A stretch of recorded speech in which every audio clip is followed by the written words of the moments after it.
देखो ये वाला क्वेश्चन बेटा बहुत अच्छा क्वेश्चन है, बहुत ध्यान देना। देखो क्वेश्चन में क्या कह रहा है, Sudha, Manju and Meera are partners sharing profit and losses in the ratio 5:3:2। Sudha, Manju और मीरा पार्टनर है, प्रॉफिट को 5:3:2 में बांटते हैं।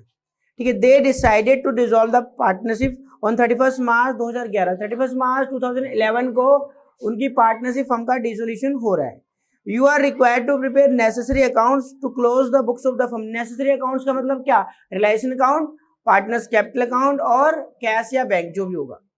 ठीक है, their balance sheet on that date is following. उनकी बैलेंस शीट दे रखी है, प्लांट मशीनरी दे रखा है 30,000 रुपए, फर्नीचर 12,000 रुपए, स्टॉक 12,000 रुपए, डेटर 18,000 रुपए, जॉइंट लाइफ पॉलिसी 15,000 रुपए और ट्रेडमार्क 12,000 रुपए और बैंक बैलेंस दे रखा है 13,000 रुपए और कैपिटल मीरा की डेबिट बैलेंस दे रखा है कि मीरा की कैपिटल एसेट साइड में दे रखी है। इसका मतलब इसकी कैपिटल नेगेटिव है, इसने कैपिटल विड्रॉ ज्यादा कर लिया है, पैसा ज्यादा निकाल लिया है, कैपिटल नेगेटिव में हो चुकी है इसकी।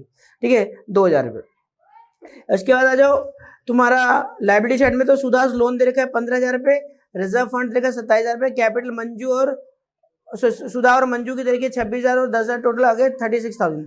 सन्ड्री क्रेडिटर 17,000 रुपए के, loan on hypothecation of stock. ठीक है, स्टॉक को मॉर्गेज करके गिरवी करके रख के हमने लोन लिया 7,000 रुपए। ठीक है, आगे ज्वाइंट लाइफ पॉलिसी रिजर्व दे रखा है 12,000 रुपए। ठीक है, टोटल आ गया 1,14,000। ठीक है, तो पहले हम इसी की बात करते हैं, बैलेंस शीट के अंदर क्या क्या है उसकी बात करते हैं। तो देखो बैंक अकाउंट दे रखा था, एक तो बैंक अकाउंट खोलेंगे और सारी एसेट ट्रांसफर हो जाएगी रिलेशन में, सारी लाइबिलिटी ट्रांसफर हो जाएगी रिलेशन में। जो एसेट बिक सकती है, जो रियलाइज हो सकती है, उसको भेजते हैं रिलेशन अकाउंट में, और जो आउटसाइडर लाइबिलिटी होती है जिनको पे करना होता है उसको भेजते हैं रिलेशन अकाउंट में। और बैंक अकाउंट दे रखा है तो बैंक अकाउंट हम खोलेंगे। तो देखो सबसे पहले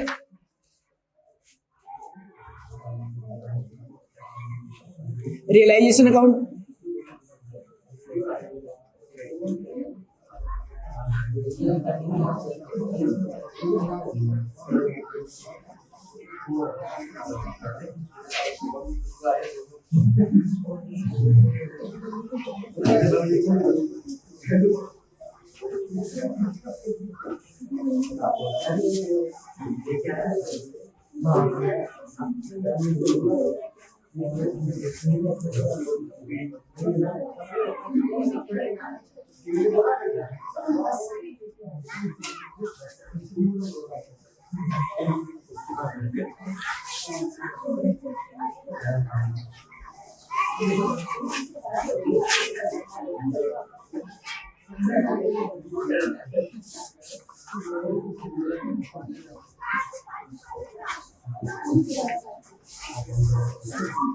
partners capital account,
Sudha, Manju और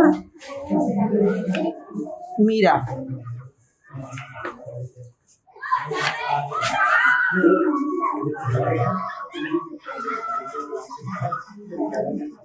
सुधा, मंजू और मीरा।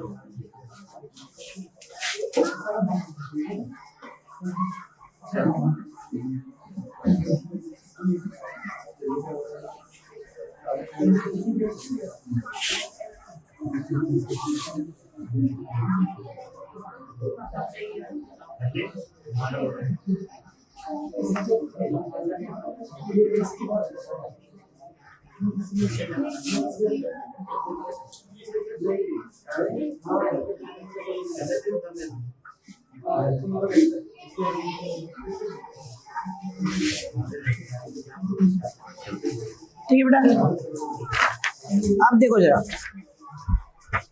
कैसे करेंगे। मैंने बोला था करने का तरीका देखो, सबसे पहले हमने बोला था कि कैश या बैंक का बैलेंस रखा है तो उसको लिख दो कैश या बैंक अकाउंट में। तो क्वेश्चन में बैंक अकाउंट रखा है तो मैंने बैंक अकाउंट ओपन किया और उसके बैलेंस को कैरी कर दिया, to balance BD. Balance BD कितना है बैंक का बैलेंस? बैंक हमारी एसेट होती है तो डेबिट साइड में बैलेंस बीडी लिखेंगे। कितना बेटा? 13,000। ठीक है, 13,000 टू बैलेंस बीडी। ठीक है बेटा, उसके बाद मैंने बोला था कैपिटल के बैलेंसेस को कैपिटल अकाउंट में कैरी करो। तो देखो सुधा और मंजू का बैलेंस का कैपिटल तो क्रेडिट बैलेंस है। ठीक है, लायबिलिटी साइड में रखा क्रेडिट बैलेंस है, तो और यहाँ से स्टार्टिंग करेंगे क्रेडिट साइड से, बाय बैलेंस बीडी। और बैलेंस को कैरी करने की कोई जनरल एंट्री नहीं होती। ठीक है, सुधा का 26,000 रुपये बैलेंस है और मंजू का 10,000 रुपये। और मीरा के कैपिटल का बैलेंस डेबिट दे रखा है, नेगेटिव कैपिटल है तो इसको डेबिट साइड में लिखेंगे, टू बैलेंस बीडी। अब माइंड में डाल लेना, बच्चे पता क्या सोचते हैं? बच्चे ये सोचते हैं कि अगर क्रेडिट में लिखेंगे तो बाय बैलेंस बीडी और इधर लिखेंगे तो बैलेंस सीडी। सीडी नहीं लिखते, हमेशा बीडी से स्टार्टिंग होती है, सीडी तो फाइनल आंसर आता है। इसमें डिसोल्यूशन में तो वो भी नहीं आएगा, डिसोल्यूशन में तो पेमेंट करेंगे, वैसे सीडी हमेशा निकलता है, बीडी से स्टार्टिंग होती है, ध्यान रखना। चलो, कैश या बैंक के बैलेंस को कैरी कर लिया, कैपिटल के बैलेंस को कैरी कर लिया। अब देखो एसेट साइड में कोई चीज बटने वाली तो बांट दो। क्या एसेट साइड में कोई डेफर्ड रेवेन्यू एक्सपेंडिचर है? नहीं है। एडवर्टाइजमेंट एक्सपेंडिचर है? नहीं है। प्रॉफिट लॉस को उनका डेबिट बैलेंस होता, लॉस होता तो वही बांट देता है क्या? नहीं है। अच्छा, लायबिलिटी साइड से कुछ बटने वाला है क्या? यस, लायबिलिटी साइड से कुछ बटने वाला है, क्या है? रिजर्व। रिजर्व का बैलेंस कितना है? 27,000 रुपये। क्रेडिट बैलेंस है, लायबिलिटी साइड में दे रखा है तो क्रेडिट बैलेंस है। रिजर्व का बैलेंस क्रेडिट है तो क्या कर दो? डेबिट, जिसमें बटेगा उसे क्रेडिट। ठीक है, तो रिजर्व का बैलेंस क्रेडिट है तो मैं डेबिट कर दूं,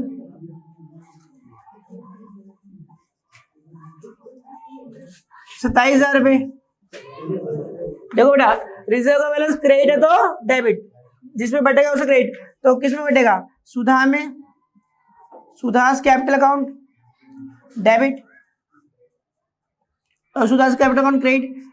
टू मीरा, टू मंजू,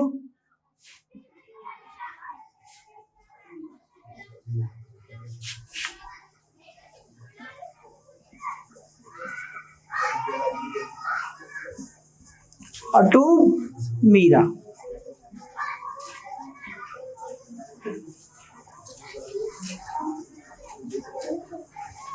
मेरी बात सुनो, रिजर्व फंड का बैलेंस क्रेडिट था, मेरी बैलेंस शीट में क्रेडिट था, मैंने डेबिट कर दिया, डेबिट क्रेडिट खाता बंद, रिजर्व फंड का खाता बढ़ जाएगा, बंद हो जाएगा। और किस में बढ़ेगा? सुधा, मंजू और मीरा में। 27,000 को बांट दोगे, कौन सी रेशियो में बांटोगे?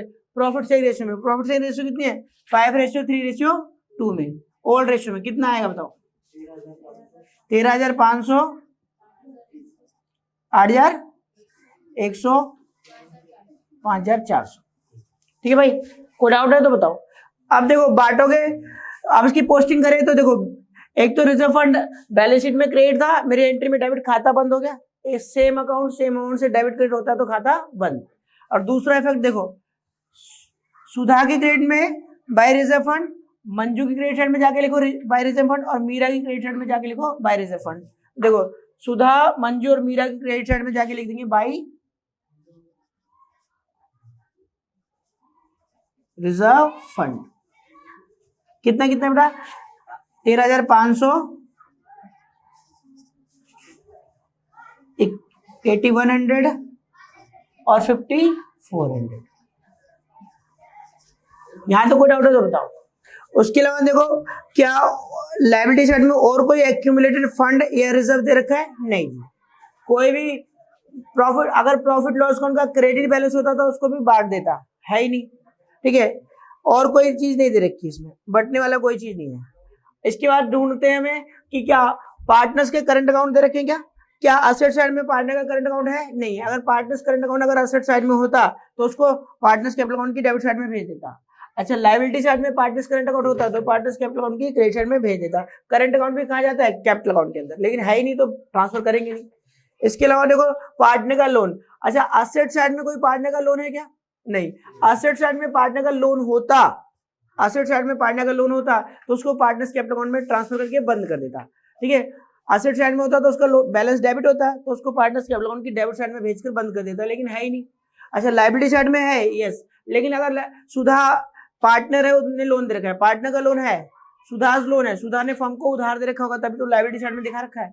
अच्छा, पार्टनर का लोन है, ये आउटसाइडर लोन तो नहीं है, तो ट्रांसफर नहीं होगा, ये पार्टनर का लोन है। ठीक है, और पार्टनर का लोन दे रखा हो तो या तो क्वेश्चन बोलेगा लोन अकाउंट बनाने के लिए, तो हम लोन अकाउंट बना देंगे, लोन अकाउंट मांगेगा तो हम बना देंगे, लेकिन क्वेश्चन ने लोन अकाउंट हमसे मांगा नहीं है तो हम उसको डायरेक्ट पेमेंट करेंगे, लायबिलिटी को चुका देंगे सीधा, रियलाइजेशन में ट्रांसफर करके पे नहीं करेंगे। पार्टनर के लोन को रियलाइजेशन में ट्रांसफर करके पे नहीं करते, सीधा डायरेक्ट पे कर देंगे।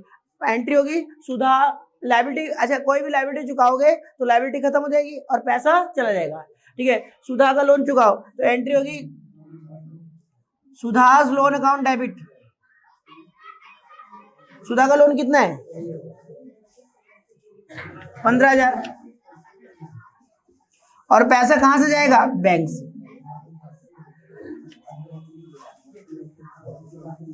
ध्यान रखना, अब हम सुधा के लोन को रिलायंस में ट्रांसफर नहीं कर रहे।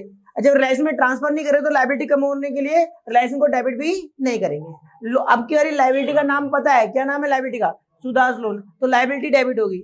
लायबिलिटी घटती है तो डेबिट करते हैं, रूल कहता है लायबिलिटी घटती है तो डेबिट करते हैं, और एसेट घटती है तो क्रेडिट करते हैं। तो Sudha's loan account debit to bank. इस तरह से सुधा का लोन पे हो जाएगा तो खत्म हो जाएगा बैलेंस शीट से। और दूसरा इफेक्ट देखो, बैंक की क्रेडिट साइड में by Sudha's loan, direct payment कर दी हमने।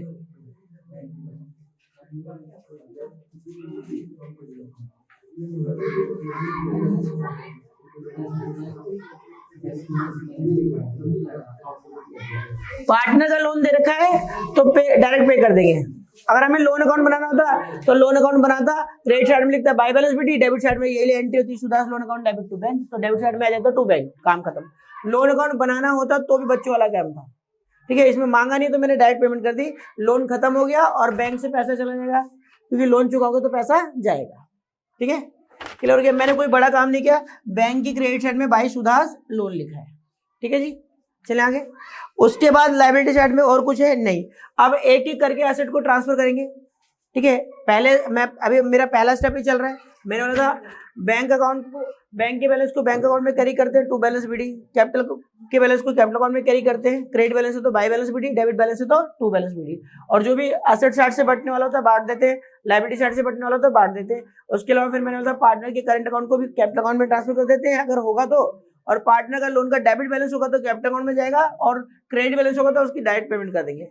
पहले स्टेप पे ये हो गया, मैंने बताया था इतना। फिर मैंने बोला था रिमेनिंग जो एसेट बच गई सारी जो रिलाइज हो सकती है, जो बिक सकती है, उसको रिलाइजेशन में भेजेंगे, और जो बाकी सारी एसेट जो लायबिलिटी आउटसाइड लायबिलिटी जो पे जिनको पे करना था उसको रिलाइजेशन में ट्रांसफर करेंगे और पे करेंगे।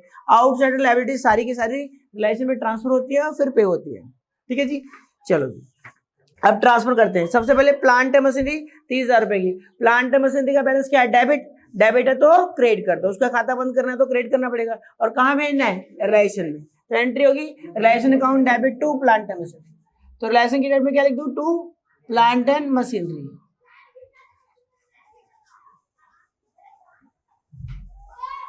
कितने रुपए की है? 30,000। ठीक है, उसके बाद बेटा देखो फर्नीचर 12,000 रुपए का है। फर्नीचर का बैलेंस डेबिट है, असेट है तो डेबिट बैलेंस है। फर्नीचर का बैलेंस डेबिट है तो क्रेडिट कर दो, जहां भेजना उसे डेबिट कर दो। Entry realisation account debit to furniture. ठीक है, तो रिलेशन की डेट में टू फर्नीचर आ जाएगा और फर्नीचर का खाता क्या हो जाएगा? क्लोज।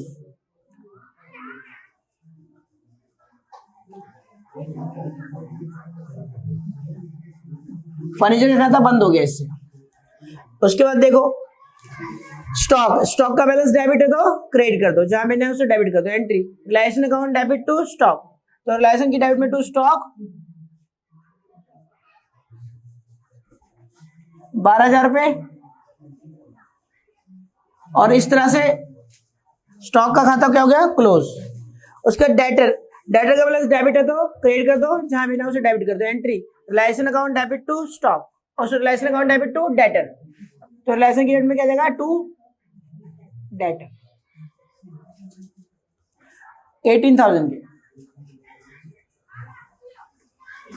नेक्स्ट देखो उसके लेकर देखा ज्वाइंट लाइफ पॉलिसी 15,000 की।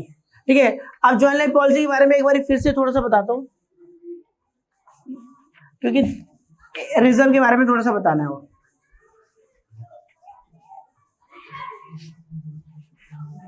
थोड़ा सा आइडिया और लग जाएगा, आगे जाके प्रॉब्लम नहीं आएगी। देखो मैंने क्या बताया था, देखो ये एक पार्टनरशिप फर्म है, एक पार्टनरशिप फर्म है और इसमें 3 पार्टनर है, सुधा, मंजू और मीरा। सुधा, मंजू और मीरा।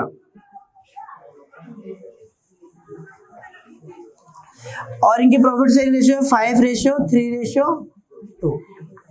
ठीक है, और मैंने बोला ये एक इंश्योरेंस कंपनी है। मान लो कोई भी इंश्योरेंस कंपनी, तो बहुत सारी हो सकती है, कोई भी इंश्योरेंस कंपनी हो सकती है। मान लो ये इंश्योरेंस कंपनी है जिसका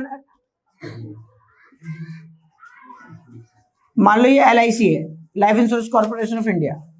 ठीक है, हुआ क्या कि इस पार्टनरशिप फर्म ने इन तीनों पार्टनर का, इन तीनों की पार्टनर का कंबाइंड ज्वाइंट, जैसे ज्वाइंट अकाउंट खुलवाते हैं ना, वैसे कंबाइंड एक पॉलिसी करा ली, ज्वाइंट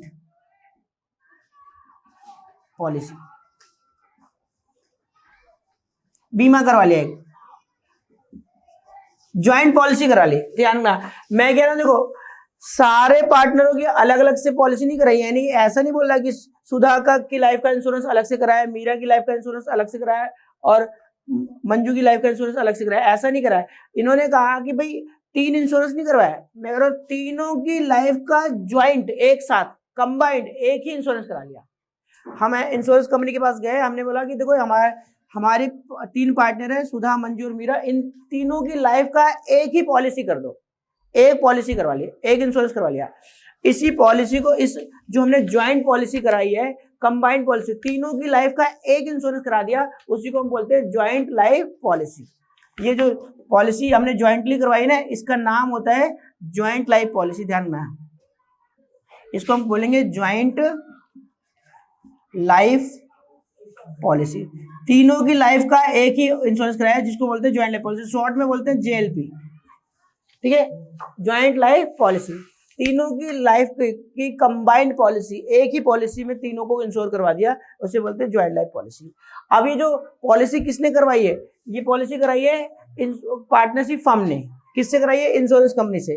तो हर साल या जब भी, जैसे मान लो पॉलिसी का जो प्रीमियम होता है, जो किस्तें होती है, वो मंथली भी हो सकती है, क्वार्टरली भी हो सकती है, हाफ ईयरली भी हो सकती है, ईयरली भी हो सकती है। तो जैसा भी इन्होंने तय किया होगा, मान लो ईयरली पे करते हैं, तो ईयरली इस हर साल इस किस्त, जो भी इंश्योरेंस का प्रीमियम है, जो किस्तें भरनी होती है, हर साल कौन भरता है? फर्म भरती है। फर्म जो प्रॉफिट कमाती होगी, फर्म के प्रॉफिट में से, मैं अगर फर्म जो प्रॉफिट कमाती है, प्रॉफिट में से कुछ पैसा निकाल के जितना भी इसकी किस्तें होती है वो भर दिया करती है, फर्म भर देती है।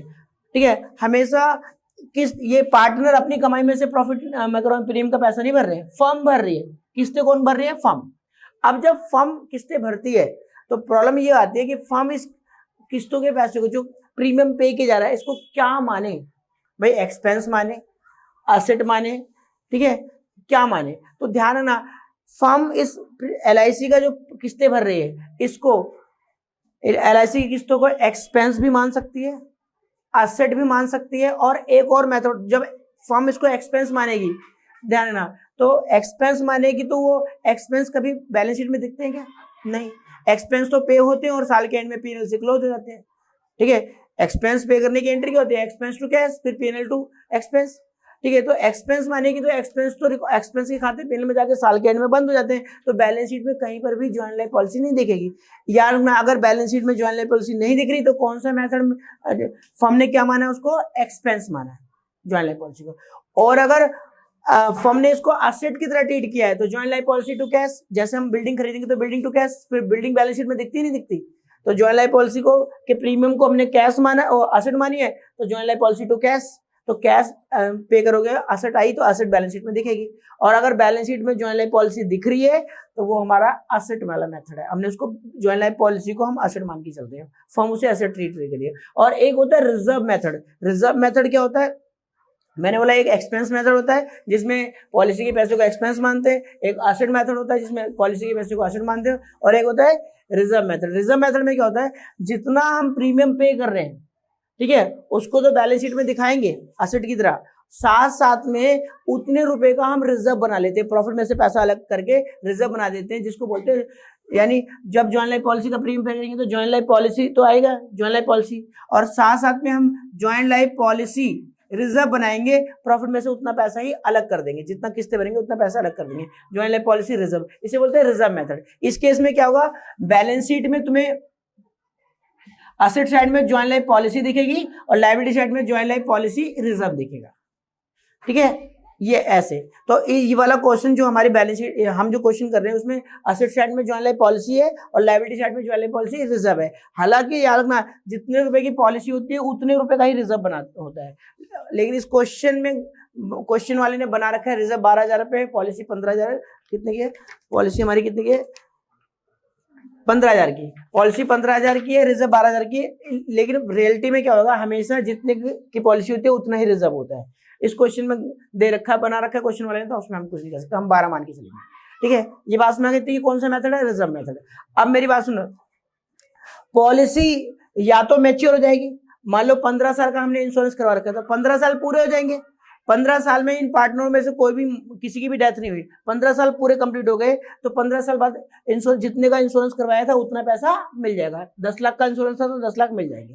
ठीक है, और कौन सा तरीका होता है? अगर इन तीनों पार्टनरों में से कोई पार्टनर पहले मर जाए, 15 साल कंप्लीट होने से पहले मर जाए, पॉलिसी मैच्योर होने से पहले मर जाए, तो भी पॉलिसी का मैच्योर मान जाती है। अगर कोई पार्टनर मर जाता है तो पॉलिसी मैच्योर हो जाती है और उसी टाइम पैसा मिल जाता है। तो तीनों में से कोई पार्टनर मर जाए तो भी पॉलिसी का पैसा पूरा मिलता है, या 15 साल का बीमा करवाया था, 15 साल कंप्लीट हो जाए तो भी पॉलिसी का पैसा पूरा मिलता है। ठीक है, तो ये बात ध्यान रखना। अब बात रहे क्या करें, या कोई पार्टनर मरेगा तो पॉलिसी का पैसा पूरा मिलेगा, या 15 साल का हमने इंश्योरेंस कराया था, 15 साल कंप्लीट होंगे तो पूरा पैसा मिलेगा। ठीक है, और क्या बीच में और कुछ हो सकता है? यस, अगर ये पार्टनर चाहे, फर्म चाहे तो पॉलिसी बंद भी करवा सकते हैं। हम जाएंगे इंश्योरेंस कंपनी से और इनको बोलेंगे जी हम आगे पॉलिसी कंटिन्यू नहीं करना चाहते, हमारी पॉलिसी बंद कर दो, तो जितना भी पैसा हमने इंश्योरेंस का भरा है पूरा पैसा कभी नहीं मिलता। इंश्योरेंस कंपनी वाले एक अमाउंट ऑफर करते हैं कि जी आप अभी बंद कराना चाहते हो तो इतना पैसा आपको मिलेगा। मान लो तुमने 15 लाख का इंश्योरेंस था, तुमने अभी तक 5 लाख भर दिए, तो 5 लाख पूरे नहीं मिलेंगे, 5 लाख से कम। उनका अपना कैलकुलेशन करने का तरीका होता है, वो कहेंगे इतना पैसा आपको मिलेगा, जितना वो कंपनी वाले ऑफर करते हैं कि इतना लेके आप बंद करवा सकते हो, उसे बोलते हैं सरेंडर वैल्यू। तो पॉलिसी को हम सरेंडर भी कर सकते हैं सरेंडर वैल्यू पे, यानी पॉलिसी बंद करवा के सरेंडर वैल्यू ले सकते हैं। तो पॉलिसी को जब मैं कह रहा हूँ ज्वाइंट लाइफ पॉलिसी को हम सरेंडर करके पैसा रिलाइज कर सकते हैं। तो इसलिए मैं कह रहा हूँ कि ज्वाइंट लाइफ पॉलिसी रिलाइज होती है, ठीक है, ज्वाइंट लाइफ पॉलिसी को सरेंडर वैल्यू पे बंद करवाया जा सकता है। तो हम क्या करेंगे, बिजनेस का डिसोल्यूशन हो रहा है, जब हमारा बिजनेस ही बंद हो रहा है तो हम पॉलिसी को सरेंडर कर देंगे और पॉलिसी का पैसा ले जितना भी सरेंडर वैल्यू मिलेगी उतना ले लेंगे, ठीक है। तो कहने का मतलब क्या है, ज्वाइंट लाइफ पॉलिसी रिलाइज हो सकती है। अब ज्वाइंट लाइफ पॉलिसी रिलाइज हो सकती है तो ज्वाइंट लाइफ पॉलिसी को रिलाइज अकाउंट में भेजेंगे, ठीक है। तो ज्वाइंट लाइफ पॉलिसी रिलाइज हो सकती है, ज्वाइंट लाइफ पॉलिसी का बैलेंस क्या है, डेबिट, डेबिट है तो क्या कर दो, क्रेडिट, जहां भेजना उसे डेबिट कर दो। तो एंट्री बताओ, realisation account debit to joint life policy, यानी मैंने ज्वाइंट लाइफ पॉलिसी को रिलायसन अकाउंट में भेजकर ज्वाइंट लाइफ पॉलिसी का खाता क्या कर दिया, बंद। कितने रुपए से, 15,000 रुपए से। अब मुझे एक बात बताओ, ज्वाइंट लाइफ पॉलिसी रिलायसन अकाउंट में जाके बंद हो गई, अब रिजर्व क्या करे, बैलेंस शीट में रिजर्व भी है। तो एक बात, रिजर्व कोई लाइबिलिटी, आउटसाइडर लाइबिलिटी पे करना है क्या रिजर्व को, नहीं। रिजर्व क्या था, प्रॉफिट में से पैसा अलग करके रख दिया था, प्रॉफिट में से कुछ पैसा अलग कर लिया था, जिसको बोला था ज्वाइंट लाइफ पॉलिसी रिजर्व। तो प्रॉफिट ही तो है, उसको रिलायसन की क्रेडिट साइड में भेज देंगे और करना कुछ नहीं है।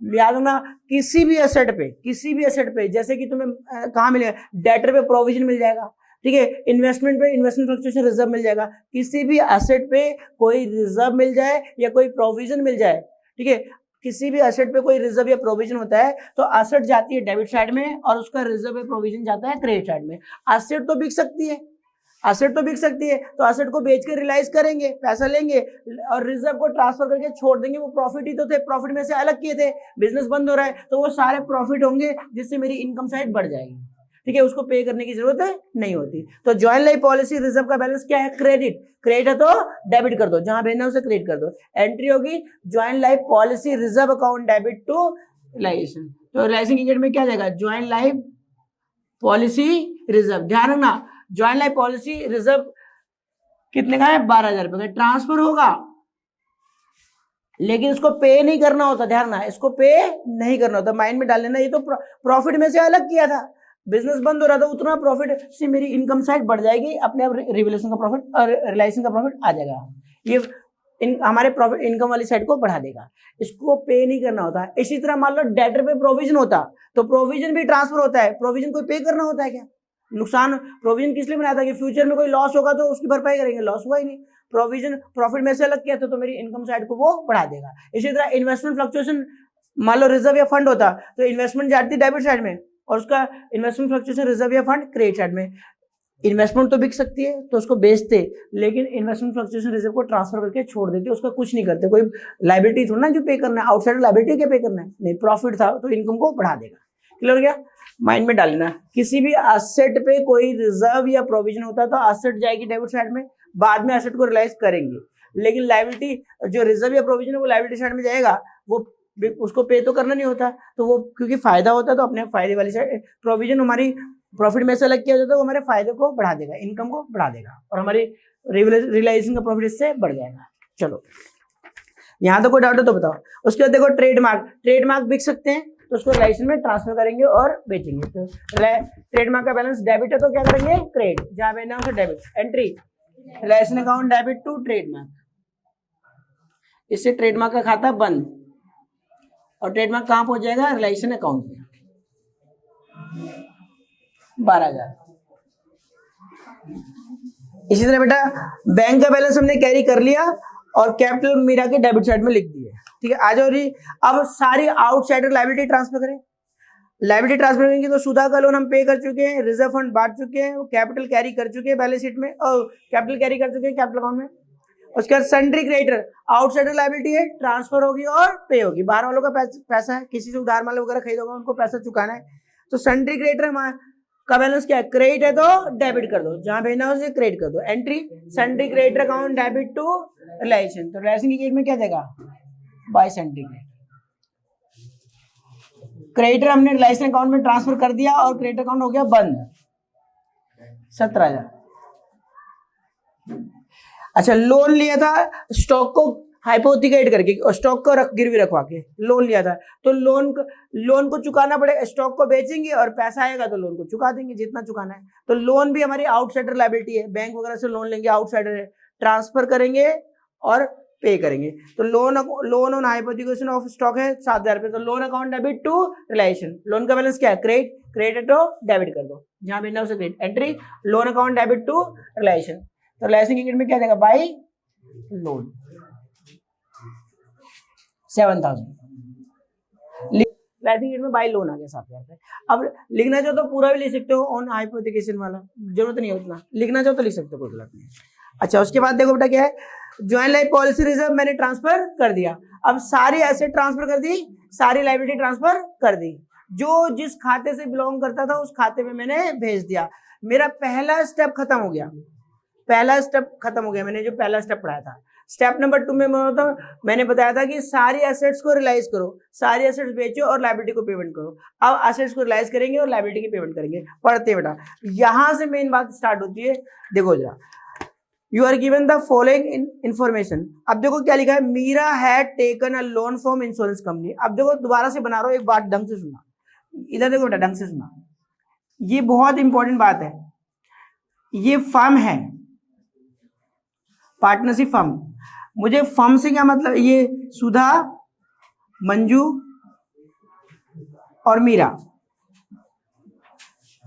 सुधा, मंजू और मीरा, ये लोग मीरा को पूरा लिखते हैं, मीरा, सुधा, मंजू और मीरा। अब क्वेश्चन क्या कर रहा है, ढंग से सुनना, क्वेश्चन क्या कर रहा है, ये है हमारी इंश्योरेंस कंपनी,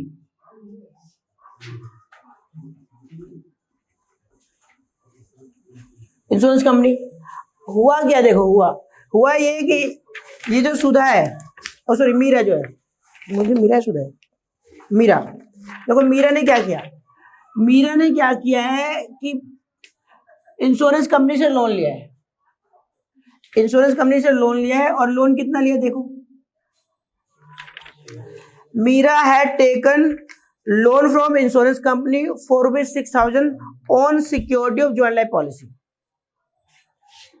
6,000 का, 6,000 रुपए का इसने लोन लिया है।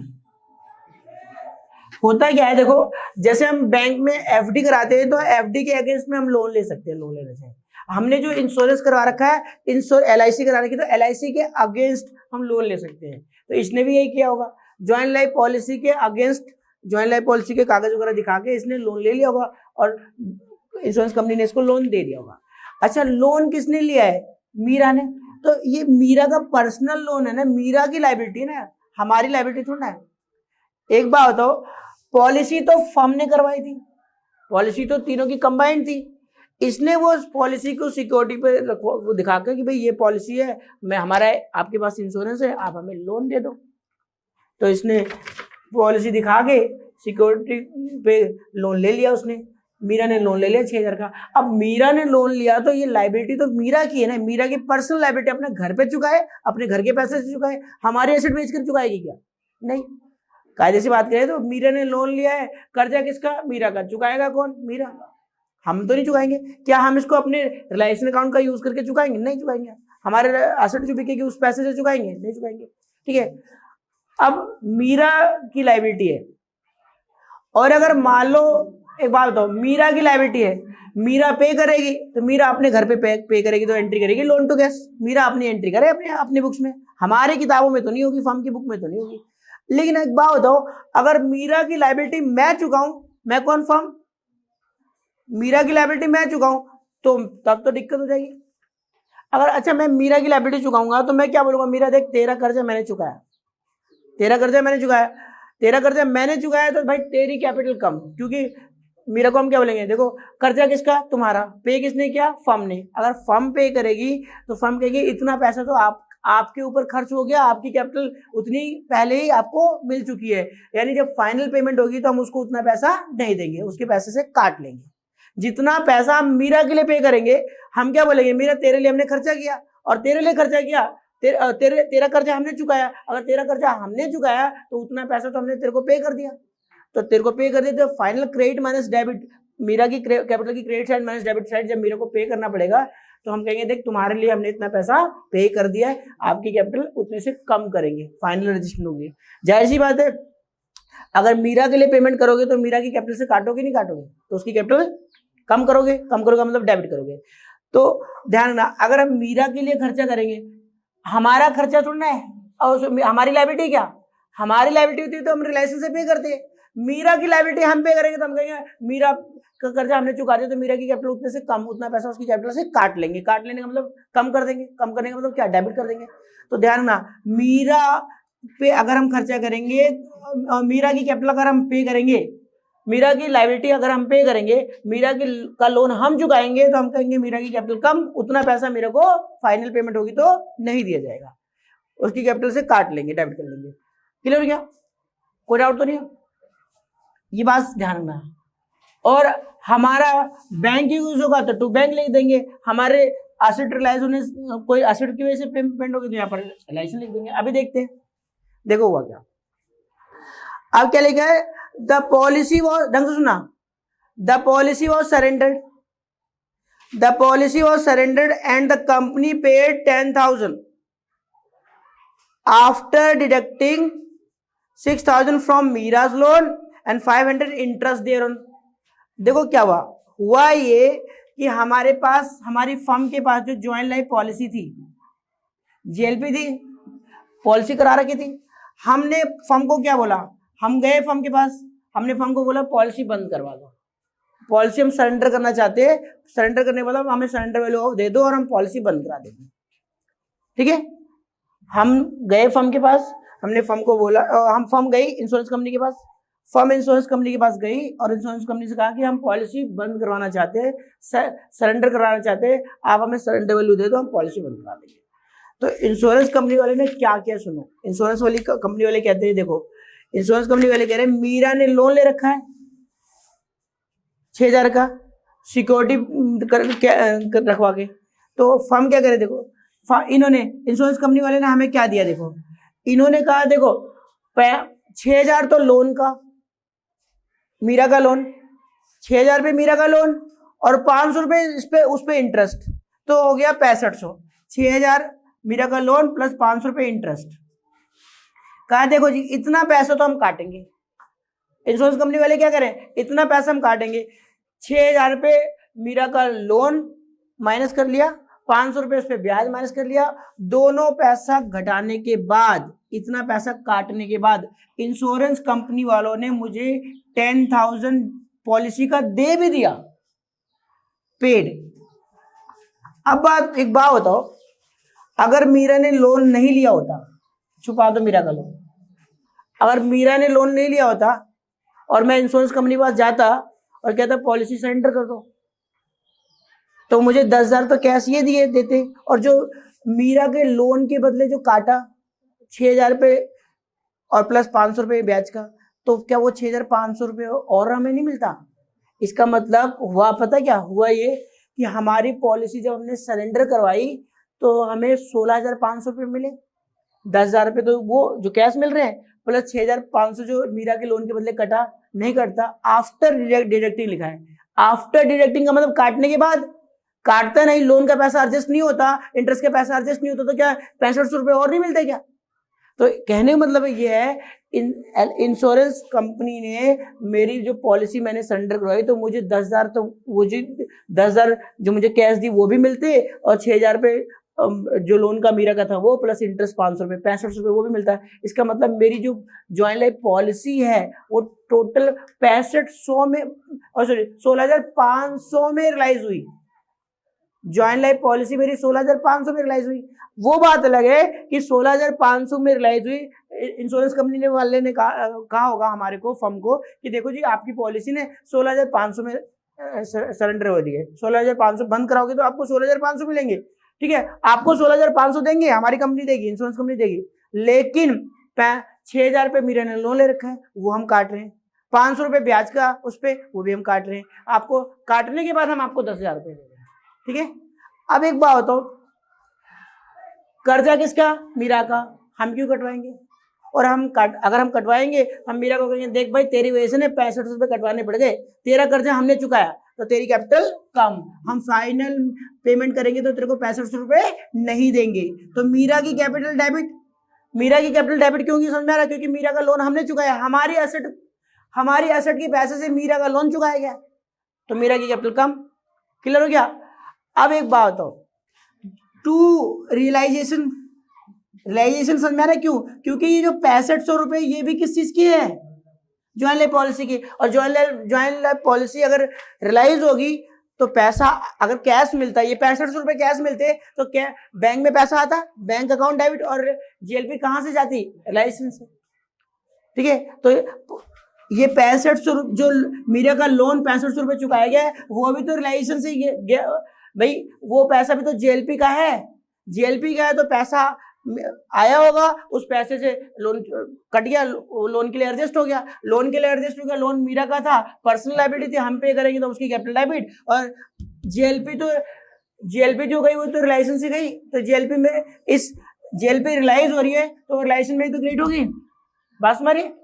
और प्लस 10,000 रुपये तो हमें कैश मिल रहे हैं, 10,000 रुपये हमें मिल रहा है पॉलिसी सरेंडर करने के बाद, तो 10,000 जो मिल रहा है उसकी एंट्री तो पैसा आएगा ही आएगा, तो बैंक डेबिट होगा और जीएलपी वो भी क्रेडिट होगी। कहाँ से? रियलाइजेशन में। यानी सीधी बात को अगर इसको ना करूं, सीधी बोलो, अगर जीएलपी हम सरेंडर करते तो क्या मुझे 16,500 नहीं मिलता? अगर लोन नहीं होता तो 16,500 मिलता, तो मैं क्या बोलता? Bank account debit to realisation 16,500। लेकिन ऐसा हुआ नहीं। रियलाइज तो आज भी 16,500 में हुई है, रियलाइज तो आज भी 16,500 में, तो रियलाइजेशन तो 16,500 से क्रेडिट होना चाहिए था। फर्क कितना है? 6,500 कट गए लोन का और 10,000 मिला, तो बैंक डेबिट 10,000 रुपए से। लोन काटने के बाद 10,000 मिला ना, तो बैंक में तो 10,000 ही पड़ेंगे, और लोन कट गया तो लोन के लिए उसकी कैपिटल डेबिट करेंगे, क्योंकि उतना पैसा एक तरह से मैंने मीरा को दे दिया। और रियलाइजेशन में तो 16,500 आना चाहिए, नहीं आना चाहिए? क्लियर हो गया? रियलाइजेशन में 16,500 आएगा, क्योंकि रियल्टी में ज्वाइंट लाइफ पॉलिसी तो 16,500 में रियलाइज हुई। ठीक है, तो अब बात मेरे इसकी एंट्री पहले बताओ, इसकी एंट्री बताओ। Meera's capital account debit to realisation, joint life policy की वजह से है ना, ये भी ज्वाइंट लाइफ पॉलिसी रियलाइज हुई और उसका पेमेंट हुई है। पेमेंट करना मतलब उतना पैसा काट के मिला है। ठीक है, तो मीरा की कैपिटल डेबिट होगी और रियलाइजेशन क्रिएट होगा, तो Meera's capital account debit to realisation 6500 तो एडजस्ट हो गया उसकी एंट्री। तो देखो यहां पर क्या देगा? मीरा की कैपिटल डेबिट में क्या लिखूं? Realisation account. क्या है ये? Loan plus interest. कितने रुपए बेटा? 6500। मीरा की कैपिटल डेबिट हो गई, इसका मतलब हमने उतना पैसा उसके मीरा का लोन चुकाया है, इसलिए उसकी कैपिटल से उतना पैसा कम कर लिया। ड्राइंग एक तरह की बोल तो ड्राइंग की एंट्री होगी, उसकी कैपिटल माइनस कर ली, एडजस्ट कर ली, उस पर खर्चा किया, उस पर उसका लोन चुकाया तो हमने उसकी कैपिटल कम कर दी, क्योंकि लोन हमारी जिम्मेदारी नहीं थी चुकानी। ठीक है, तो हमने मीरा को उतना पैसा काट लिया। ठीक है, और क्योंकि वो पैसा कहाँ से आया था? जीएलपी की वजह से, ज्वाइंट लाइफ पॉलिसी की रियलाइज होने की वजह से। और ज्वाइंट लाइफ पॉलिसी रियलाइज होगी तो joint life policy realisation account में तो थी, तो कहाँ क्रिएट होगा? जाएगी तो कहाँ से जाएगी? रियलाइजेशन। तो बाई रियलाइजेशन, रियलाइजेशन लिखो क्या? बाई मीरा की डेट में टू रियलाइजेशन, और रियलाइजेशन की डेट में क्या लिखेंगे? By mirage capital.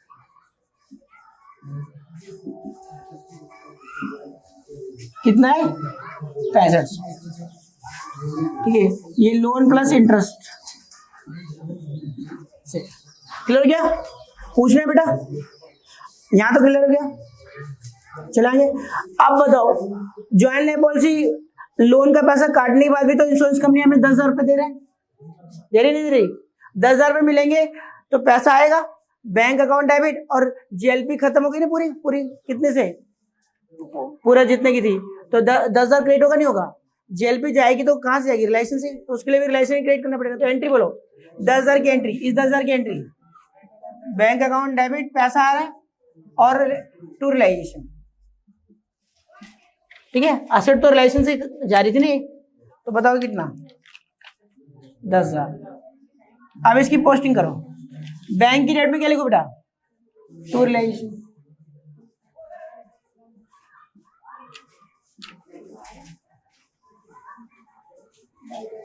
Realisation account, और मैं हेडिंग बना रहा हूं क्योंकि बहुत सारी आई है, बैंक से बहुत सारी एंट्री पास होगी, तो इसलिए मैंने एक बार हेडिंग बना दी। बार बार ही भाई बहुत सारे एसेट बैंक से बिकेगी तो बार बार बैंक टू रिलेशन करने से अच्छा है बैंक की डेट में टू रिलेशन लिख के लिस्ट बना दो, और रिलेशन की डेट में बाई बैंक लिख के लिस्ट बना दो। देखो रिलेशन की डेट में क्या लिख दो, बाई बैंक,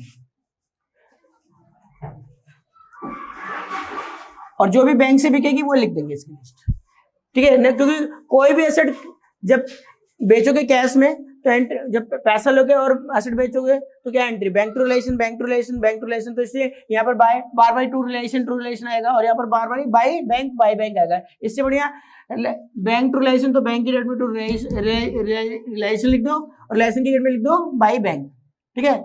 बैंक की डेट में टू रिलेशन और रिलेशन की डेट में बाई बैंक, एक बार लिस्ट बना दो, जितनी भी बैंक से बिकेगी वो एक बार लिखते जाएंगे बस नाम उसका, ठीक है, लिस्ट बना लो। अब देखो बेटा इसमें क्या हुआ, यहाँ पहली एंट्री में कोई डाउट है तो बताओ, पहली एंट्री मेरी तरफ से कंप्लीट हो गई। नेक्स्ट एंट्री देखो क्या लिखा है, वन ऑफ द क्रेडिटर, अच्छा वन ऑफ द क्रेडिटर, अच्छा बैलेंस शीट में क्रेडिटर कितने के, 17,000 के,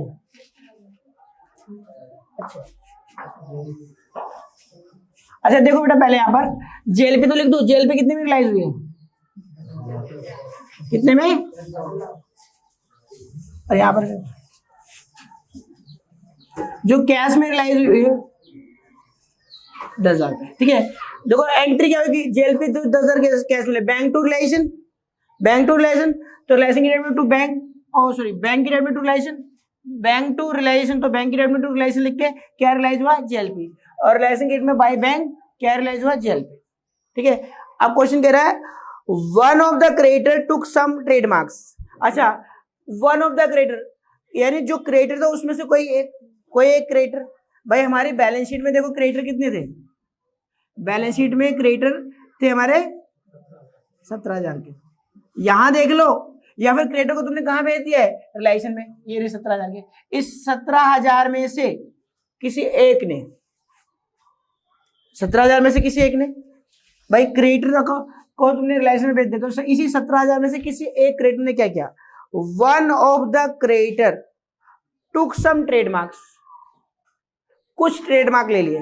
भाई मान लो ये क्रेडिटर है, मुझे नहीं पता ये क्रेडिटर कितने का है, ये उन्होंने बोला वन ऑफ द क्रेडिटर, भाई किसी एक क्रेडिटर ने, अब एक अच्छा बहुत सारे क्रेडिटर थे, राम मोहन सोन XYZ बहुत सारे क्रेडिटर थे, उसमें से किसी एक क्रेडिटर ने, अच्छा एक क्रेडिटर है, अब एक बताओ इस ये तो मुझे पता है एक क्रेडिटर है, अच्छा एक क्रेडिटर, अच्छा इसको देना कितना था बताओ, इस एक क्रेडिटर को कितना देना था पता चल रहा है क्या, इस क्रेडिटर को कितना देना मुझे नहीं पता, इस क्रेडिटर को कितना देना मुझे नहीं पता, लेकिन हुआ क्या, इस क्रेडिटर ने, मुझे नहीं पता इसको कितना देना था, लेकिन इस क्रेडिटर ने मेरे क्या ले लिए, ट्रेडमार्क ले लिए,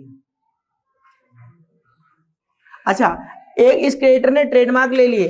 अब जब इस क्रेडिटर ने ट्रेडमार्क लिया ना, जो ट्रेडमार्क इसने लिया उसकी बुक वैल्यू, उस क्रेडिटर की बुक वैल्यू तो थी 10,000 रुपए, ठीक है, बुक वैल्यू थी 10,000 रुपए, लेकिन इसने कहा तुम्हारे हिसाब से होगी 10,000 रुपए, मैं तो नहीं ले रहा 10,000 में, मैं तो इसकी वैल्यू सिर्फ 8,000 रुपए लगाता हूं। इसने इसी ट्रेडमार्क की बुक वैल्यू कितनी लगाई, 10,000 रुपए, 8,000 रुपए, मतलब ये कि ये 10,000 वाले ट्रेडमार्क, 10,000 वाले ट्रेडमार्क कितने में ले गया, 8,000 में, 10,000 वाले ट्रेडमार्क 8,000 में ले गया। अच्छा अगर ये आदमी 10,000 वाले ट्रेडमार्क 8,000 में ले गया, ठीक है, 10,000 वाला ट्रेडमार्क 8,000 में ले गया, ठीक है, तो इसको हमने 8,000 रुपए दे दिए, पहली बात तो 8,000 रुपए इसको पे कर दिया, तो इसका मतलब क्या 8,000 उसको देने थे।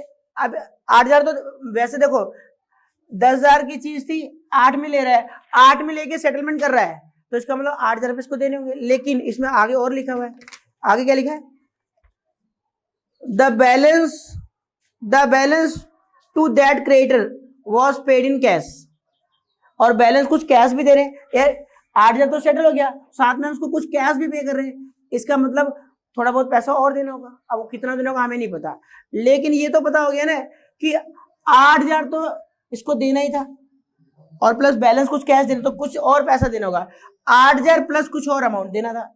मुझे इससे मतलब नहीं है, मैंने क्या बोला था, हमारा जो क्रेडिटर होता है, हमारी जो लायबिलिटी होती है, क्रेडिटर ने मुझसे 8,000 रुपए तो सेटल कर ली नहीं, मैं कह रहा हूँ 10,000 का ट्रेडमार्क लिया, लेकिन सेटल तो 8,000 कर लिया ना उसने।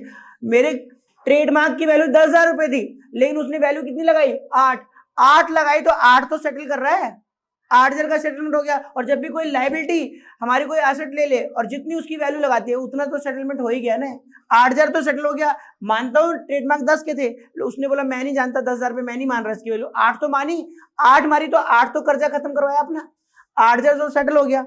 ठीक है, बैलेंस उसको कैश देना, दे देंगे अभी, 8 जो सेटल हो गया। जब भी कोई लाइबिलिटी कोई एसेट लेती है तो उसकी कोई एंट्री नहीं होती। क्यों? एसेट जाने के लिए क्या करोगे, एसेट जाने के लिए रिलेशन को क्या करोगे, क्रेडिट, और लाइबिलिटी को कम करने के लिए, लाइबिलिटी कहाँ पड़ी हुई है, रिलेशन में, तो लाइबिलिटी को कम करने के लिए किसको डेबिट करोगे, रिलेशन को। तो रिलेशन टू रिलेशन एंट्री बनेगी जिसका कोई मतलब नहीं है, इसलिए इस 8,000 की तो कोई एंट्री करेंगे नहीं। बैलेंस अमाउंट जो उसको पे करेंगे, बैलेंस अमाउंट जो पे करेंगे, जो बैलेंस पे होगा उसकी एंट्री होगी, जो बैलेंस पे करेंगे उसकी एंट्री। लायबिलिटी को कम करने के लिए रिलेशन को डेबिट करेंगे, लायबिलिटी कम होगी भाई, पे करेंगे तो लायबिलिटी कम होगी, तो लायबिलिटी के लिए किसको डेबिट करते हैं, रिलेशन को। और पैसा कहाँ से जाएगा, बैंक से। तो बैलेंस अमाउंट पे करने की entry realisation account debit to bank होगी, लेकिन अभी मेरे को उसका अमाउंट नहीं पता। ठीक है, तो यार ना जो सेटलमेंट हुआ उसकी कोई एंट्री नहीं होगी, तो यानी जो एंट्री नंबर सेकंड है उसकी कोई एंट्री नहीं होगी। जितना बैलेंस कैश पे करेंगे उसको अभी देख लेंगे। ठीक है, क्लियर हो गया। अब आ जाओ एंट्री नंबर थर्ड। ठीक है बेटा, एंट्री नंबर थर्ड देखो क्या कह रहा है, एंट्री नंबर थर्ड में कह रहा था फर्म हैड अ टाइपराइटर। अच्छा, फर्म के पास एक टाइपराइटर था, फर्म के पास एक टाइपराइटर था which was depreciated to its full cost.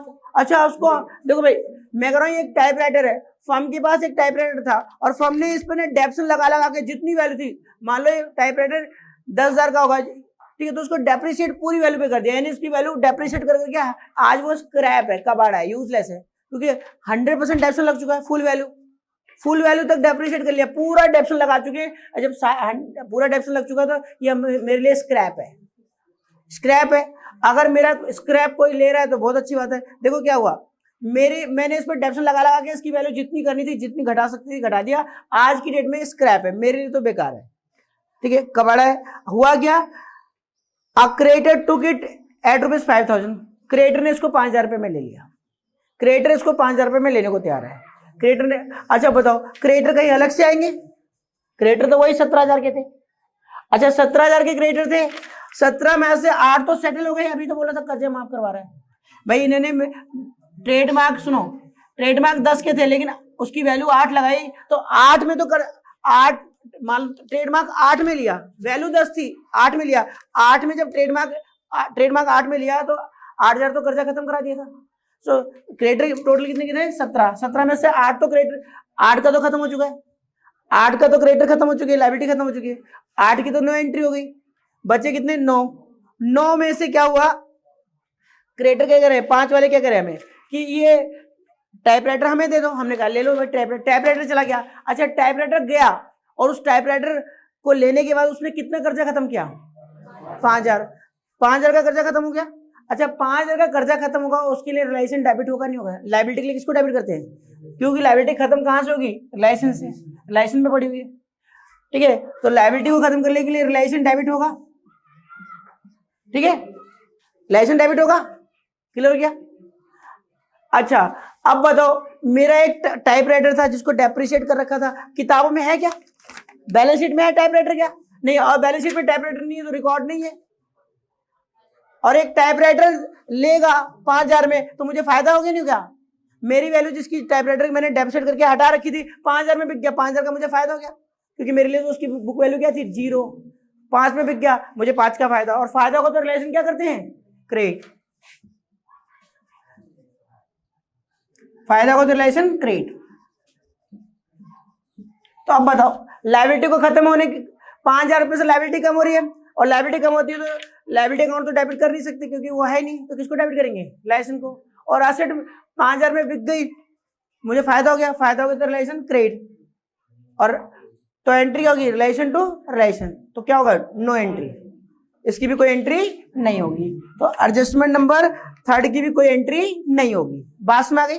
अब मुझे बताओ, 17,000 के क्रेडिटर थे, 8 तो पहले सेटल हो गए, कितने बचे, 9, 9 में से 5 और सेटल हो गए, कितना बचे 4, 4 ठीक है 4। अब 4 को पे करना है, कैश देना है, लेकिन उससे पहले आ जाओ एडजस्टमेंट नंबर 5 पे। देखो इसको पहले करवा रहा हूं क्योंकि देखो इसी से रिलेट करती है। 5 देखो क्या लिखा है, the liabilities were paid at a discount of 450। The liabilities were paid at a discount of 450। ढंग से सुना फिर से, द लाइबिलिटीज, उसने एक लाइबिलिटी नहीं बोला, the liabilities were paid at a discount of 450। जितनी भी लाइबिलिटी थी हमने उसको पे किया और हमें 450 का डिस्काउंट मिला, ये मतलब है ना। अच्छा आप मेरी बात सुनो, हर एक लाइबिलिटी पे 450 का डिस्काउंट मिला या सारी लाइबिलिटी पे करने पे 450 का डिस्काउंट मिला? सारी लाइबिलिटी पे करने पे। अच्छा अगर सारी लाइबिलिटी, तो सारी लाइबिलिटी ढूंढते कौन कौन है? एक तो लोन था, सुधा का लोन था 15,000 का, वो भी तो लाइबिलिटी थी, फर्म की तो लाइबिलिटी थी, उसको पे किया।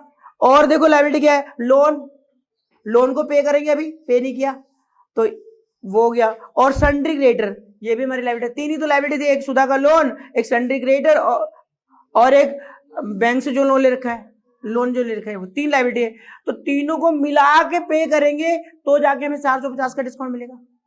तो क्या फर्क पड़ता है, 450 का ही तो डिस्काउंट मिलेगा, कहीं पर भी ले लो। मैं क्रेडिटर को पे करते टाइम 450 के ले लूँ तो सारी लाइबिलिटी पे हो गई और 450 का डिस्काउंट मिल गया।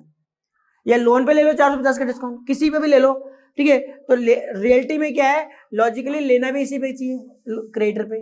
लोन का पैसा पे कर देंगे पूरा, सुधा को हमने पे कर दिया, क्रेडिटर में से 450 का डिस्काउंट ले लो, या कहीं पर भी ले लो, तुम्हारी मर्जी। तुम्हारे को लेना था लोन पे ले लेते, या फिर तुम किस पे ले लेते, क्रेडिटर पे, और उस पे सुधा के लोन पे, तो क्या फर्क पड़ता है उससे। सारी लाइबिलिटी पे होने के बाद 450 का तो डिस्काउंट चाहिए, तो 450 का डिस्काउंट मिल जाएगा, कहीं पर भी ले लो, ठीक है।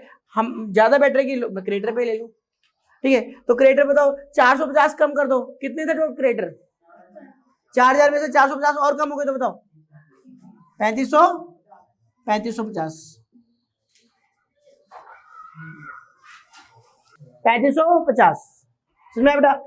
चलो अब देखो entry, realisation account debit to bank, loan चुकाएंगे तो लायबिलिटी कम होगी, लायबिलिटी कम होगी तो लायबिलिटी के लिए किसको डेबिट करेंगे, रिलेशन। और लोन कह रहा हूँ क्रेडिटर को पेमेंट करोगे तो लायबिलिटी कम होगी, क्रेडिटर को कम करने के लिए किसको डेबिट करोगे, रिलेशन को। तो रिलेशन की डेबिट में क्या जाएगा, रिलेशन की डेबिट में टू बैंक अकाउंट। और मैंने लिस्ट बना दी क्योंकि बहुत और भी कोई लायबिलिटी होगी जो बैंक से पे होगी, तो जो जितनी भी लायबिलिटी बैंक से पे होनी है, तो मैंने रिलेशन की डेबिट में टू बैंक बना के लिख दिया हेडिंग। किसको पे किया बेटा, ये क्रेडिटर को। सन्ड्री क्रेडिटर या क्रेडिटर कितना, 3550, ठीक है। और बैंक की क्रेडिट में बाय रिलेशन, यहां पर भी मैंने हेडिंग बना ली क्योंकि बहुत सारी लायबिलिटी अभी और भी है जो बैंक से पे होनी है।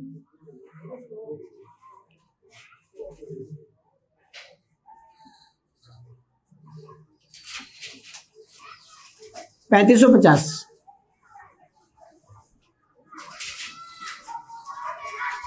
ठीक है जी। चले आगे,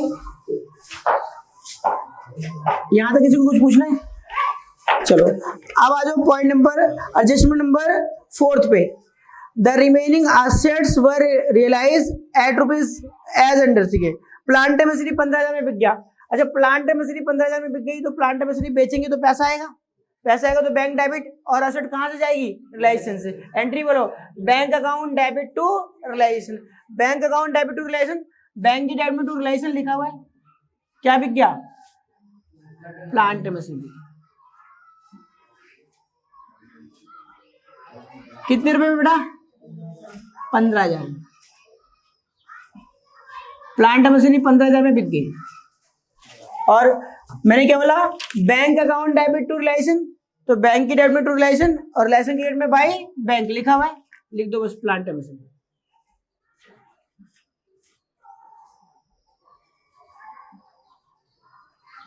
$15,000। बताओ जी प्रॉब्लम है क्या, ठीक है जी। नेक्स्ट एंट्री देखो, फर्नीचर बिक गया 5,000 में, फर्नीचर बेचेंगे तो पैसा आएगा, पैसा आएगा तो बैंक डेबिट, और एसेट कहां से जाएगी, रिलेशन से। Entry bank account debit to reliance, तो बैंक की डेबिट में टू रिलायंस लिखा हुआ है, क्या लिख दो, फर्नीचर। कितने में बिक गया फर्नीचर? 5,000 में। और रिलायंस के गेट में बाई बैंक लिखा हुआ है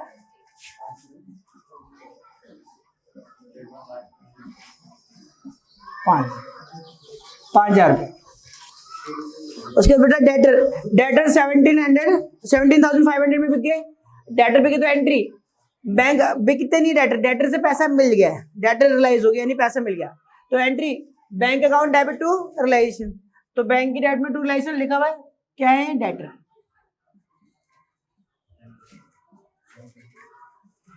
और रिलायंस के गेट में बाई बैंक, तो लिख दो डेटर, बैंक लिखा हुआ है क्या? कौन रिलायंस में? डेटर। कोड आउट है बेटा।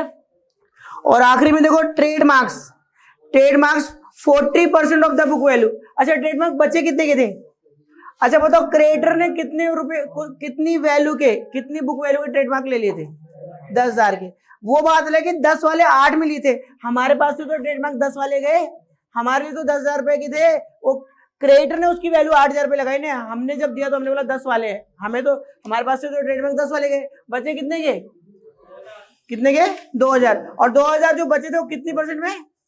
40%। 2,000 का 40% कितना होता है? 800। 2,000 का 40% कितना? 800। 800 में बिक गए, एंट्री पैसा आएगा बैंक अकाउंट डेबिट, और ट्रेडमार्क कहां से खत्म हो जाएगा? लाइसेंस से। एंट्री बैंक टू रिलायंस, तो बैंक की डेट में टू रिलायंस लिखा हुआ है, क्या लिखूं? ट्रेडमार्क।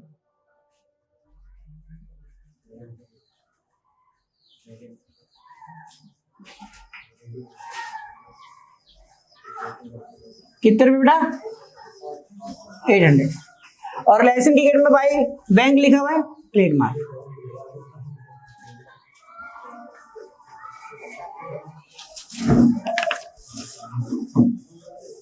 ठीक है जी, सारे एसेट रिलाइज हो गई। अच्छा और अगर मैंने बोला था एसेट कोई रिलाइज ना भी हो, जो हमने ट्रांसफर कर रिलाइज ना भी हो, तो हमें कोई फर्क पड़ता नहीं है, क्योंकि मैंने बोला एसेट के बारे में कुछ ना माने बोले तो उसकी वैल्यू 0 मानते, रिलाइज नहीं हुई, तो एसेट के बारे में तो टेंशन लेने की जरूरत है भी नहीं। जो एसेट रिलाइज हो गई ठीक है, जिसके बारे में कुछ नहीं बोला, कुछ करना ही नहीं होता। अब आ जाओ लायबिलिटी की, अभी और देखो एडजस्टमेंट, और कुछ रहेगी क्या? अच्छा एडजस्टमेंट नंबर 6, 5 तो हो गई ना, 6 देखो। अच्छा सुधा वॉज एंटाइटल्ड टू, ढंग से सुनना बेटा, Sudha was entitled to 2% commission on all asset realise in cash except joint life policy. कह रहा है क्वेश्चन कह रहा है ज्वाइंट लाइफ पॉलिसी को हटा दो। अच्छा स्टॉक नहीं रियलाइज किया मैंने, अच्छा बेटा स्टॉक रियलाइज नहीं किया तो पहले स्टॉक रियलाइज कर लो। अच्छा स्टॉक कितने में रियलाइज हुआ? 10,000 में। अच्छा अगर स्टॉक 10,000 में रियलाइज हुआ, एंट्री बोलो। स्टॉक बेचेंगे तो पैसा आएगा, पैसा आएगा तो बैंक डेबिट, पैसा आएगा तो बैंक डेबिट, और एसेट कहां जाएगी? तो एंट्री होगी bank account debit to realisation. तो बैंक की डेट में क्या लिखेंगे? To realisation. बैंक की डेट में टू रिलेशन लिखा हुआ है, क्या लिख दो? स्टॉक। कितने में? स्टॉक 10,000 में बिक गया, और bank account debit to realisation, तो रिलेशन की डेट में बाय बैंक लिखा हुआ है, क्या लिखा? बिका है स्टॉक। ठीक है बेटा, चले आगे। आप बताओ यहां तक क्या? अच्छा स्टॉक बिक गया तो चलो एक काम और कर लो, स्टॉक बिक गया तो स्टॉक बेचकर जो पैसा आएगा, क्योंकि हमने इसको मॉर्गेज कर था, हाइपोथिकेट कर रखा था, और हाइपोथिकेट कर रखा था तो उसका पैसा आएगा तो लोन को चुकाना पड़ेगा, तो लोन को चुका भी दो। अच्छा लोन को चुकाओगे तो लोन लायबिलिटी है, लायबिलिटी कम होगी तो किसको डेबिट करेंगे? रिलायंस को, और पैसा कहां से जाएगा? बैंक से। तो स्टॉक बेचा, पैसा आ चुका है, स्टॉक बेचा, स्टॉक कितने में बिका है? 10 में। स्टॉक बेचा 10 में और पैसा आया 10,000 पे, लोन कितने का है? 7,000 का, लोन चुका दो। 7,000 तो चुकाएंगे, बैंक वाले हमसे 10 थोड़ा लेंगे, जितना कर्जा उतने तो लेंगे, तो बैंक वाले को लोन चुकाओगे, जहां से भी लोन लिया उसको चुकाओगे, तो एंट्री होगी, लायबिलिटी कम हो रही है तो किसको डेबिट? रिलायंस को। तो रिलायंस अकाउंट डेबिट, और पैसा कहां से आएगा? बैंक से। तो रिलायंस टू बैंक, तो रिलायंस अकाउंट डेबिट टू बैंक लिखा हुआ है क्या? बैंक, रिलायंस टू बैंक, बैंक तो मैंने लिस्ट बना दिया, क्या किसको पे किया? लोन को। लोन पे कर दिया, कितना कितना लोन पे कर दिया?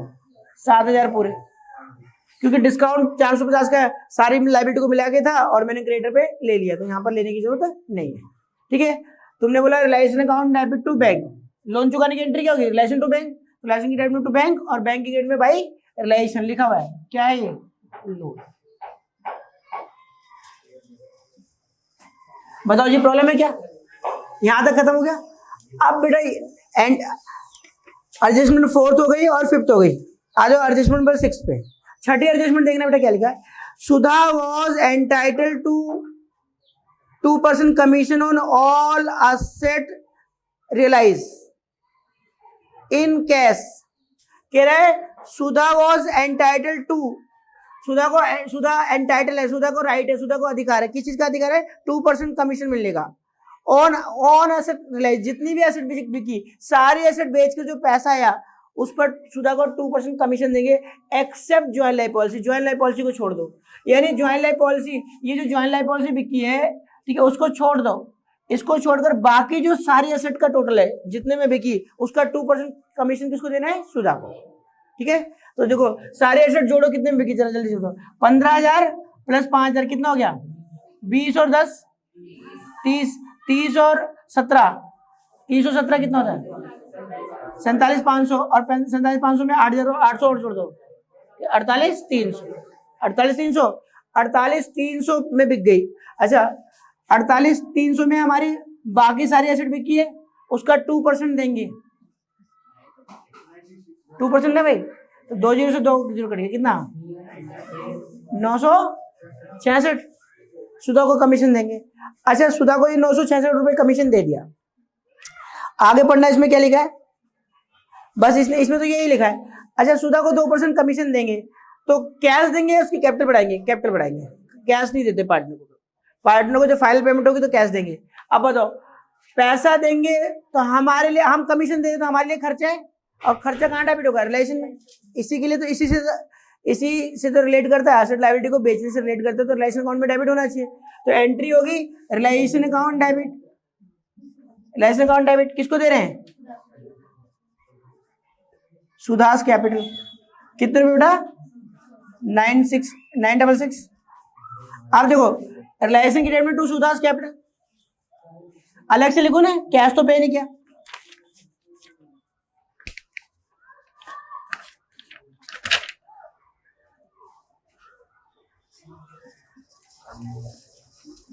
सुधास कैपिटल, ठीक है, ये क्या है, कमीशन पे किया उसको मैंने, कितने में 966, और सुधा की कैपिटल की में भाई रियलाइजेशन,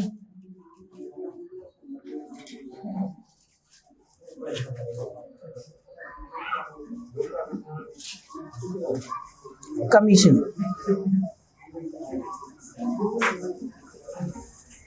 कमीशन पे किया 966, ठीक है जी। अब एक बात हो, सुधा ने हमसे कमीशन ले लिया 966, ठीक है, 966 रुपए।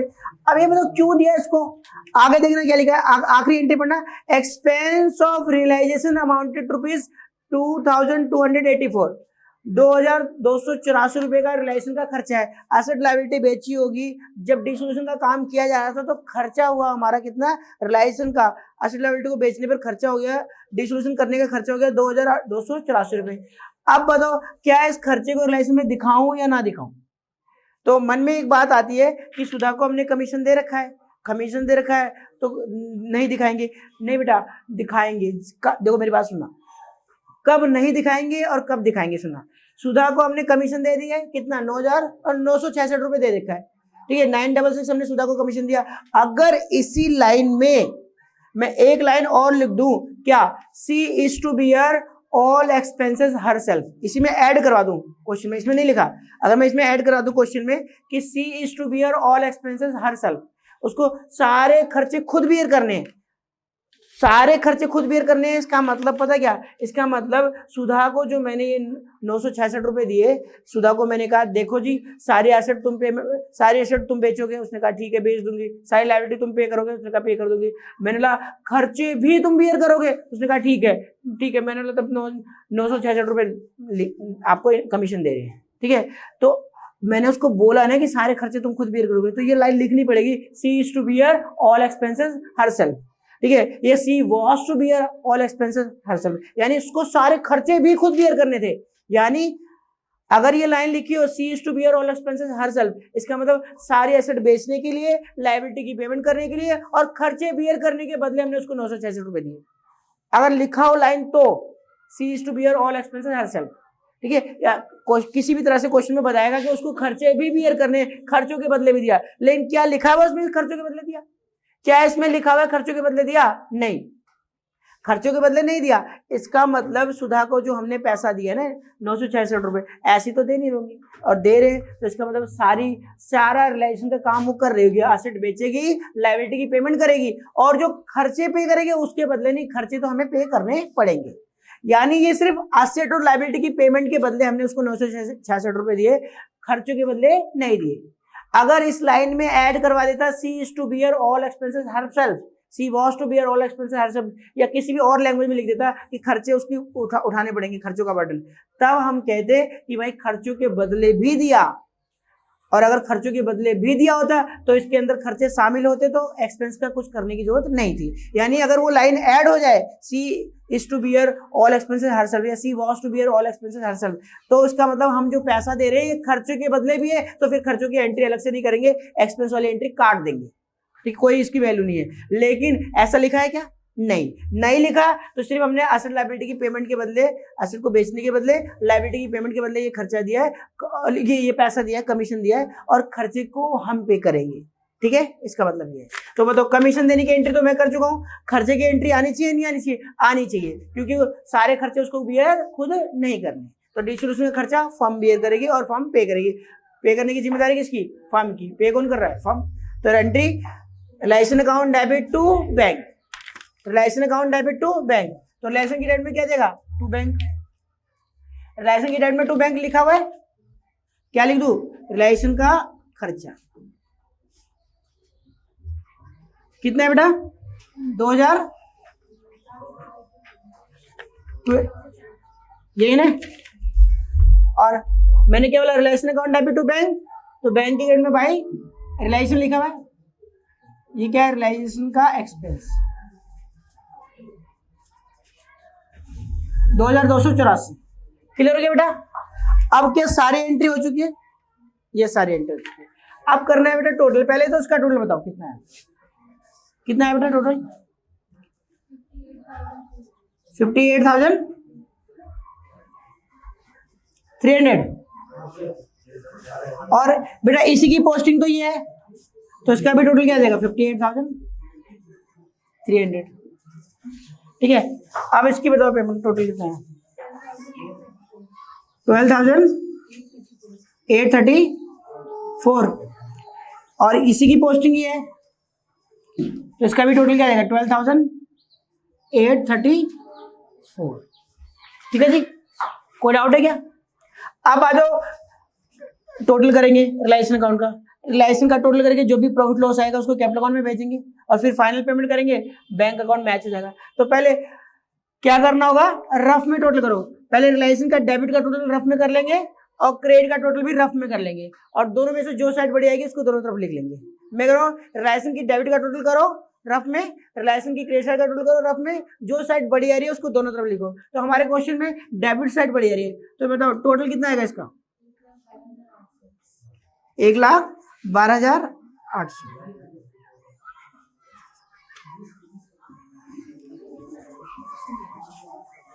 1,12,800, 1,12,800, ठीक है। अब 1,12,800 में से माइनस कर देंगे 12,000 माइनस 17,000 माइनस 7,000 माइनस 6500 और माइनस ये, तो कितना है? जो आएगा उसको बोलेंगे बाय रियलाइजेशन लॉस। ये लिखना चाहो तो लिख सकते हो, किताबों में लिखता है loss transfer to partners capital account. किस में बैठेगा? पार्टनर्स कैपिटल अकाउंट में। तो कौन कौन है? सुधा, सुधास कैपिटल, मंजूस कैपिटल और मीरास कैपिटल।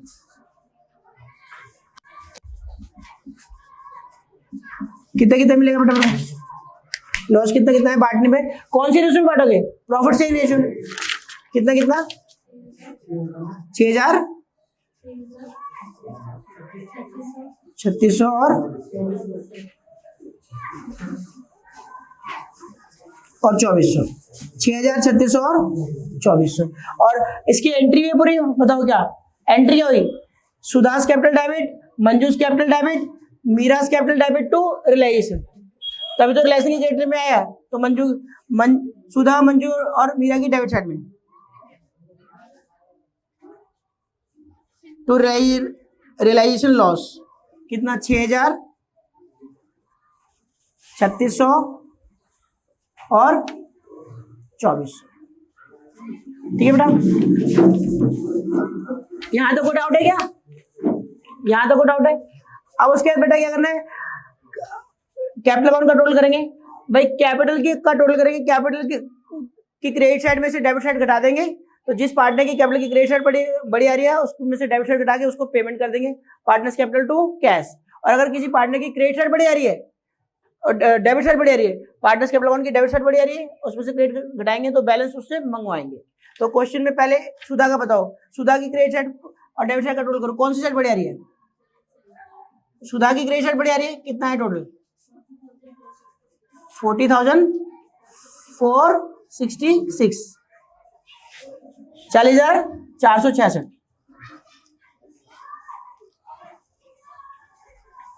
40,466 माइनस 6,000 तो कितना आया? 36,000, 34,466। ठीक है, 34,466। और ये बेटा देखो, सुधा की क्रेडिट साइड बढ़ी आ रही थी तो मैंने क्रेडिट में भी लिख दिया, डेबिट में भी लिख दिया, उसमें से डेबिट साइड घटा दी, तो जो आएगा सुधा को पे कर देंगे, क्योंकि बिजनेस बंद हो रहा है तो सुधा की कैपिटल लौटा देंगे। जब लाया था तो एंट्री क्या हुई थी? Bank to capital. वापस ले जाएगा तो एंट्री क्या होगी? Capital to bank. तो Sudha capital account debit to bank. Balancing figure निकाला है तुमने तो लिख दो ब्रैकेट में बैलेंसिंग फिगर। तो Sudha's capital account debit to bank, तो बैंक की क्रेडिट में क्या जाएगा? बाय सुधास कैपिटल अकाउंट कितना? 36,000, अच्छा सॉरी 34,466। ठीक है जी। इसी तरह मंजू की टोटल बताओ, मंजू की भी क्रेडिट साइड बढ़ी आ रही है, कितना रहा टोटल? 18,100। अच्छा, उसको भी डेबिट साइड में लिख दो 18,100 और उसमें से माइनस कर दो 3,600, तो कितना आया? 14,500।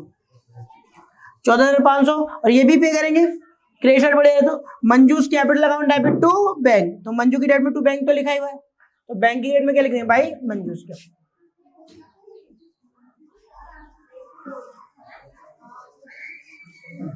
14,500।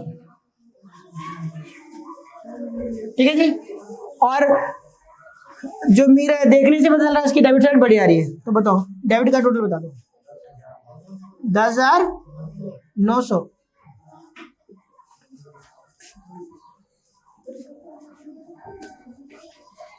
10,900 में से 5400 गए, कितना? 5,500। ये इससे मंगाएंगे, घर से मंगाएंगे तो एंट्री क्या होगी? पार्टनर घर से पैसा ला रहा है तो bank account debit to capital, bank account debit to Meera's capital, तो मीरास कैपिटल की क्रेडिट में क्या लिख दो भाई? बैंक। Balancing figure. और बैंक अकाउंट की क्रेडिट में देखो मैंने क्या बोला, bank account debit to Meera's capital, तो बैंक की डेबिट में क्या जाएगा? To Meera's capital.